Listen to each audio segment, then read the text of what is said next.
Mesdames et messieurs, bonsoir et bienvenue sur les ondes de votre chaîne privée Sahel TV pour ce nouveau bulletin d'information dont voici les principaux titres. Il persiste et signe, les étudiants de l'université de Nouakchott toujours en colère.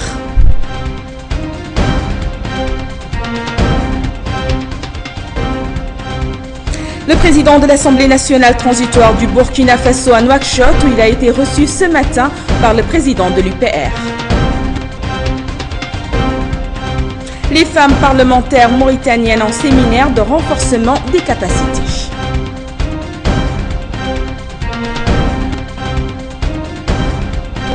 Merci, mesdames et messieurs, de vous joindre à nous. Dans le souci de participer au développement socio-économique de la Mauritanie, Sahel TV a accompagné volontairement l'année de l'éducation en proposant à ses téléspectateurs une fenêtre quotidienne sur l'éducation en Mauritanie.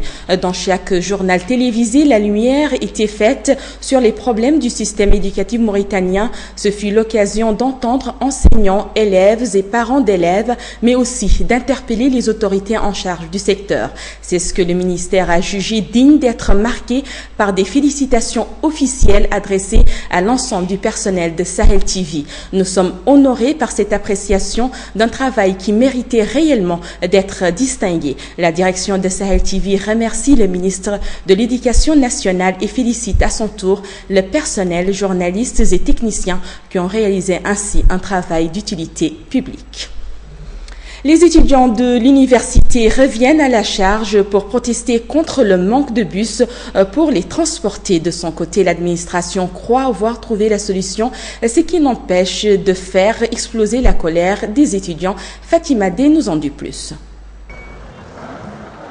Gaz lacrymogène, policiers, matraques à la main, essayant de contenir une manifestation. Seuls des étudiants qui sont en colère pour le nombre de bus qui leur sont destinés.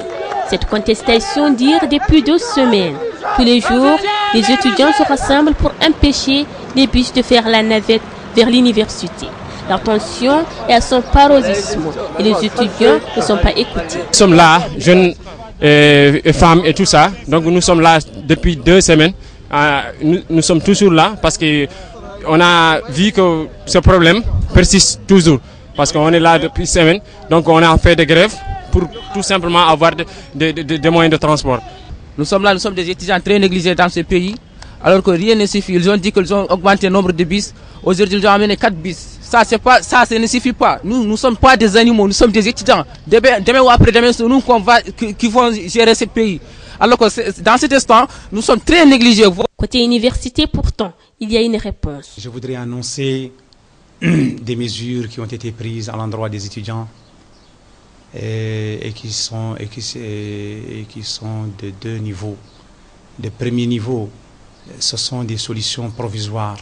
Nous avons renforcé par des moyens locaux la capacité du parc automobile destiné au transport des étudiants vers l'université et de l'université vers chez eux. Ces solutions provisoires dureront 45 jours au grand maximum parce que la solution définitive qui a été retenue sur instruction des hautes autorités de l'État c'est de commander 40 bus, ce qui a été fait déjà. Donc 40 bus ont été achetés par l'État destinés aux étudiants. Ils arriveront sur le territoire national dans 45 jours, comme je l'ai déjà dit, au grand maximum, et seront destinés aux étudiants afin de les transporter dans des conditions meilleures. Le transport n'est certes pas le seul problème des étudiants de l'université de Nouakchott. Le mal de l'étudiant mauritanien est encore mal perçu. Toujours dans le cadre de cette grève, le mouvement de colère des étudiants a aggravé la situation du trafic dans les principaux carrefours de Nouakchott. La caméra de Sahel TV s'est promenée sur la place Madrid et à Dar Naïm. Mohamed Lemine Seydi, reportage. 17h47, carrefour Madrid-Nouakchott. C'est la descente. Des voitures qui viennent de partout et qui ne vont nulle part. C'est un embouteillage monstre. Un véhicule qui arrive, un deuxième, puis un troisième. Quelques secondes plus tard, un bus vient leur fermer le passage. Le bouchon se ferme. Seuls les piétons peuvent sauter dans un taxi s'ils en trouvent. Cette femme cherche un taxi pour rentrer chez elle après une journée de marche, mais peine perdue. Là-bas, un client qui négocie le prix de la course, le trajet ou les deux. 18h15, il faut désormais 30 minutes ou plus pour parcourir quelques mètres sur la voie. Les embouteillages sont un problème qui persiste à Nouakchott et ce problème deviendra plus grave dans la semaine à venir à cause de la fête del Mouloud. Toujours au carrefour Madrid. Point névralgique de la capitale par lequel transitent les voyageurs de la route de l'espoir. Ceux-ci discutent avec des agents du groupement général de la sécurité routière pour se préserver d'une pénalité suite à une infraction commise. Là-bas, encore la dame en attente d'un taxi. Des mendiants qui attendent à leur tour un geste généreux des passants. Retour sur cette dame qui vient tout juste d'avoir un taxi. Elle lance un regard victorieux à l'entourage avant d'embarquer. 18h50, le trafic est dense. Rien ne semble bouger. Puis le lendemain, à 8h, cette fois-ci, à Darnaïm. Les embouteillages déjà sur tous les axes menant vers le centre-ville, notamment ceux d'Aravat, de Toujounine, impossible de progresser. Ces femmes sont ici depuis presque 1 heure, avec leurs marchandises, pas de taxi, pas de bus. De l'autre côté, les querelles, c'est au plus fort, au plus rapide, au plus malin. Personne ne veut céder la place. L'un cause, l'autre filme, un autre qui rigole pour faire baisser la tension matinale. Les chauffeurs se faufilent pour trouver le chemin. Pas pour longtemps, parce qu'un nouveau bouchon se forme. Retour sur la place Madrid occupée désormais par les étudiants en colère, ce qui ajoute au désordre ordinaire des lieux. Mais c'est une autre histoire. Le président de l'Union pour la République rencontre le président de l'Assemblée nationale du Burkina Faso. C'était ce matin au siège du parti au pouvoir. Moulay Idriss Fofana a suivi la rencontre. Il est 11h15 ce matin lorsque le convoi qui transporte la délégation burkinabé, conduite par le président de l'Assemblée nationale et par ailleurs président du Conseil national de transition, Momina Chérif Sy, arrive au siège de l'UPR où il a été accueilli par le président du parti de l'Union pour la République, Maître Sidi Mohamed Ould Maham. Une visite de courtoisie qui rentre dans ce cadre des échanges entre les deux parlements, de la considération à l'endroit du chef de l'État, le président Mohamed Ould Abdelaziz et des députés mauritaniens. C'est une visite de courtoisie et de considération à l'endroit du président du Parlement mauritanien et de tous les députés mauritaniens avec lesquels nous avons des rapports que nous estimons qu'il faut renforcer, qu'il faut consolider parce que nos parlements ont beaucoup à jouer par rapport à l'intégration de nos peuples. Ensuite, à côté de cela, nous estimons avoir beaucoup d'amitié de parents en Mauritanie. Donc, nous ajoutons l'agréable à l'utile.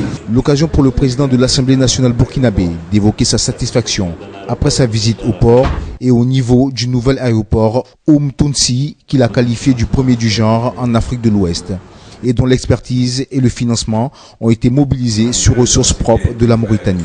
Arrivé ce lundi dernier dans la nuit, le président du Conseil national de transition est accompagné d'une délégation composée du deuxième vice-président de la transition et d'un député du Parlement burkinabé. La deuxième édition des FFRIM Awards aura lieu le vendredi 18 décembre 2015 à Nouakchott. Lors de cette cérémonie organisée par la Fédération de football Mauritanie, la Fédération à l'ambassadeur, les meilleurs acteurs sportifs de la saison 2014-2015 en Mauritanie seront récompensés. Ce qui constitue désormais un rendez-vous traditionnel vise en premier lieu à distinguer les sportifs, mais surtout à les encourager à poursuivre leurs efforts afin de promouvoir le football mauritanien. Pour plus de détails, nous recevons ce soir Monsieur Pape Agmar Dian, vice-président de la Fédération mauritanienne de football. Monsieur Dian, bonsoir. Bonsoir. Merci d'avoir accepté notre invitation. Pouvez-vous nous parler en premier lieu des FFRIM Awards? Oui, les FFRIM Awards, c'est un événement très, très important pour la fédération qu'on a décidé de mettre en place depuis l'année passée. C'était la première édition qui a connu un succès éclatant et nous avons décidé donc de pérenniser donc cette activité qui a pour objectif principal d'honorer tous les acteurs et tout le monde qui tourne autour de notre football, pour leur permettre au moins d'avoir une visibilité pour le travail, tout le travail excellent qu'ils réalisent durant une saison sportive. Donc cette année aussi, ce sera l'occasion de primer l'ensemble des acteurs du football, les joueurs, les dirigeants, même nos partenaires qui vont être primés pour le travail excellent qu'ils ont réalisé durant la saison 2014-2015. 2014-2015. Donc, on voit là que c'est un rendez-vous traditionnel. Donc, pouvez-vous nous dire exactement comment ça se passe?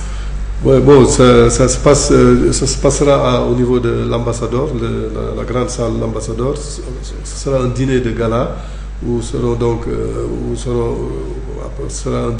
invités à peu près 300 personnes, 300 à 400 personnes qui sont des invités d'honneur de cette cérémonie. Et durant cette cérémonie, donc, comme son nom l'indique, les FFRIM Awards en français, ça veut dire les trophées FFRIM. Donc on va donc décerner des trophées, par exemple aux meilleurs joueurs de la saison passée, les meilleurs dirigeants, par exemple l'équipe type de la saison passée, par exemple durant le championnat national de première division, l'équipe type, donc les 11 meilleurs à chaque poste. Et Monsieur Pape, les votes se passent comment? Les votes? Les votes se passent d'abord pour faire ces votes. La fédération a mis en place une commission technique que j'ai dirigée, qui a organisé donc ces votes à travers les différents acteurs. Par exemple, le vote des meilleurs joueurs et des meilleurs entraîneurs. On a soumis les votes aux entraîneurs de première division et aux capitaines d'équipe aussi des clubs de première division. Ensuite, il y a aussi un pourcentage du vote qui est réservé à la commission technique, et un autre pourcentage qui est réservé aussi au vote par SMS. Donc je pense que si vous avez un moniteur, vous avez dû recevoir le message pour le vote pour les meilleurs joueurs locaux et les meilleurs aussi joueurs expatriés. Cette année, avec des innovations qu'on a introduites, il y aura aussi pour avoir une visibilité de nos joueurs de l'équipe nationale, il y aura un trophée pour le meilleur joueur expatrié. Monsieur Pape, n'aviez-vous pas beaucoup communiqué par rapport à cet événement? On voit les télés faire sortir des pubs, les sites internet. Donc comment ça se passe par rapport aux invitations? Bon, les invitations, nous, on met l'accent d'abord sur le monde du football, c'est-à-dire les joueurs, les anciens joueurs, les entraîneurs, les dirigeants des clubs. Ensuite, il y aura aussi, on va inviter aussi le personnel, les autorités. On va aussi inviter nos partenaires, les différents partenaires de l'Afrique qui apportent leur soutien matériel pour le développement de notre football. D'accord. Un dernier mot, Monsieur Pape Agmar Dian?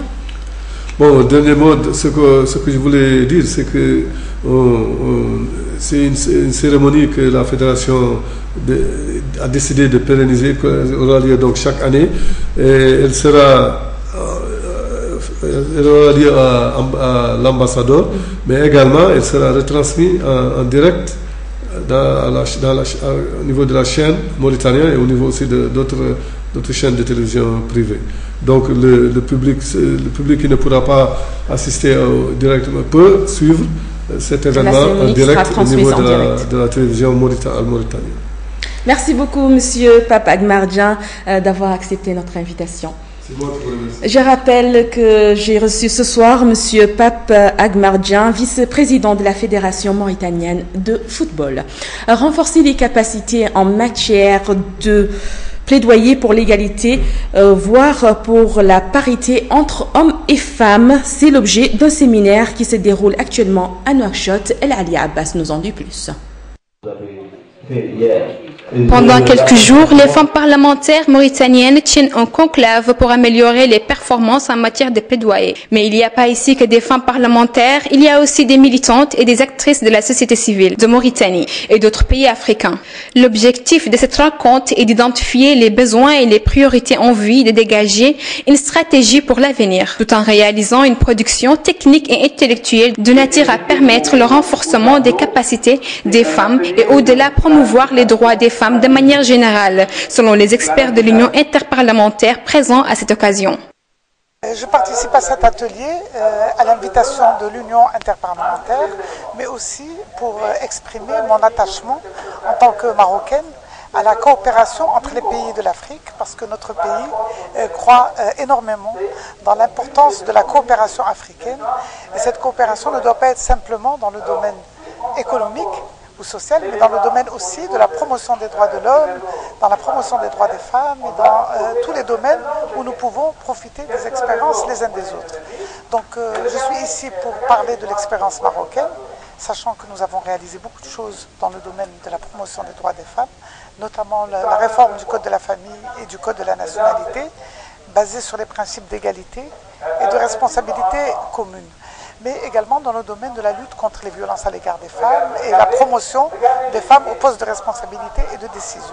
Un séquencement dans le temps des objectifs et des mises en œuvre est nécessaire pour passer d'une simple stratégie à un plan concret. Un document qui précise les principaux objectifs de l'organisation, les principaux types d'actions et les moyens qu'elle met en œuvre pour atteindre ces objectifs. La démarche consiste à étudier la question dans tous ses aspects. Au programme de cette semaine des communications et échanges sur les droits des femmes et l'égalité des sexes, la mise en œuvre de la Convention pour l'élimination de toutes les formes de discrimination. Est-ce qu'il suffit pour cela de tenir des réunions, seulement des réunions? La question d'El Ali Abbas. Le Royaume d'Arabie Saoudite a annoncé la création d'une coalition de pays musulmans en vue de lutter contre le terrorisme. Quelques 34 pays dont la Mauritanie, le Sénégal, l'Égypte, mais aussi la Turquie, le Pakistan, l'Indonésie et 9 autres pays musulmans soutiennent la coalition et pourraient s'y joindre prochainement. L'objectif déclaré est de soutenir les opérations militaires dans la lutte contre le terrorisme. Cette coalition témoigne du souci du monde islamique à combattre le terrorisme et à être un partenaire dans la lutte mondiale contre ce fléau, a déclaré le futur prince héritier et ministre saoudien de la Défense, Mohammed Ben Salman, lors d'une conférence de presse à Riyad. Cette coalition voit le jour au moment où il y a beaucoup de questions, de possibilité d'envoyer des troupes au sol pour combattre Daesh en Syrie, au Yémen et en Libye. Tous les pays la composent appellent déjà plus ou moins ouvertement la coalition mondiale dirigée par les États-Unis. Place maintenant à l'actualité internationale en bref et en images avec Fatim Youssoufal. Les impacts de balles ont disparu. Tout est en ordre. L'hôtel Radisson Blu a réouvert ses portes à Bamako avec un dispositif de sécurité renforcé près de 2 mois après l'attaque terroriste qui a fait 20 morts et 2 des assaillants le 20 novembre dernier. Une cérémonie a donc été organisée pour marquer le coup en présence du président malien. La réouverture de Radisson Blu de Bamako est une victoire de la vie, a déclaré ce matin le président malien. En République démocratique du Congo, le président Kabila s'est exprimé ce lundi devant l'Assemblée nationale et le Sénat en congrès. Dans son discours, le chef de l'État congolais a été particulièrement offensif sur le plan politique où il a mis en garde l'opposition, dont la plupart des ténors étaient réunis à Dakar pour un colloque sur les élections et l'alternance en Afrique. Les réactions d'opposants ne sont pas fait attendre. Lors de son discours, Joseph Kabila s'en est pris ouvertement à son opposition, l'accusant de faire preuve de mauvaise foi en cause son refus de participer au dialogue, préférant des complots contre la République démocratique du Congo. Le typhon Milor poursuit sa course dévastatrice. Commencée ce lundi aux Philippines, au moins 4 personnes ont péri et des milliers d'habitants sont privés d'électricité. Plus de 700 000 personnes ont été déplacées par précaution dans des refuges par des autorités locales. Le typhon Milor, baptisé localement Nona, traverse actuellement l'île de Mendora au sud de la capitale, Manille. Les autorités font état de nombreuses toitures arrachées. Cette violente tempête a un rayon d'environ 250 km et de fortes pluies inondent également la ville. Et c'est ce récit de Fatim Youssoufal qui met fin à cette édition. Merci à vous, chers téléspectateurs, de l'avoir suivi. Un grand merci à toute l'équipe technique et rédactionnelle qui vous ont permis de suivre l'information chez vous. Avant de nous quitter, comme chaque soir, tout de suite, le rappel des principaux titres. Il persiste et signe les étudiants de l'université de Nouakchott, toujours en colère.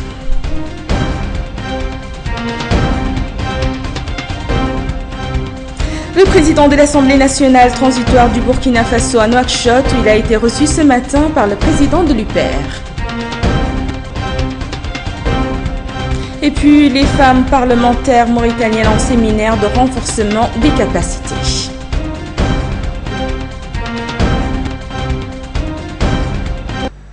Et puis l'information qui continue sur notre site www.sahel.tv. Passez un excellent moment en compagnie de nos programmes.